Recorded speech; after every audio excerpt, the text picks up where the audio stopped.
የሰው ልጅ ከሞተ በኋላ በሶስተኛው ቀን ጥፍሩ መነቃቀል ይጀምራል። በአራተኛው ቀን ጸጉሩ ይራገፍና ጭንቅላቱ ባዶ ይቀራል። በአምስተኛው ቀን አእምሮው እንደ ቅቤ መቅለጥ ይጀምራል። በስድስተኛው ቀን ቆዳው ጠቁሮ መላላጥ ይጀምራል። በሰባተኛው ቀን የውስጥ አካሉ ሁሉ ይበሰብስና እጅግ በጣም መሽተት ይጀምራል። በስልሳኛው ቀን ሥጋ ሁሉ ሸሽቶ ብዙ አጥንቶች ብቻቸውን ይቀራሉ።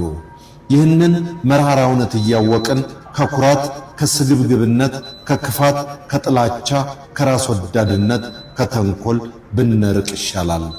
በነገሮች ሁሉ ትሑት እንሆን።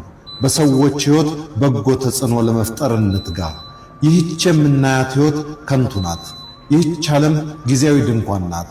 በዚች ዓለም ሰዎች እርስ በርስ የሚተላለቁት ለሁለት ነገሮች ብቻ ነው፣ ለስልጣንና ለሀብት። ሰዎች ለስልጣንና ለሀብት የንጹሃን ደም ያፈሳሉ። ሰዎች ለስልጣንና ለሀብት ከፈጣሪ ጋር ይጣላሉ። ሰዎች ለስልጣንና ለሀብት ኃጢአት፣ ወንጀል፣ ነውር ይሰራሉ። ነገር ግን ስልጣንና ሀብት ወደ ዘላለማዊ ሕይወት አያስገቡም። ከዚህ ዓለም ስንለይ ወደ ዘላለም ሕይወት ወይም ወደ ዘላለም ሞት መሄድ ምርጫችን ነው።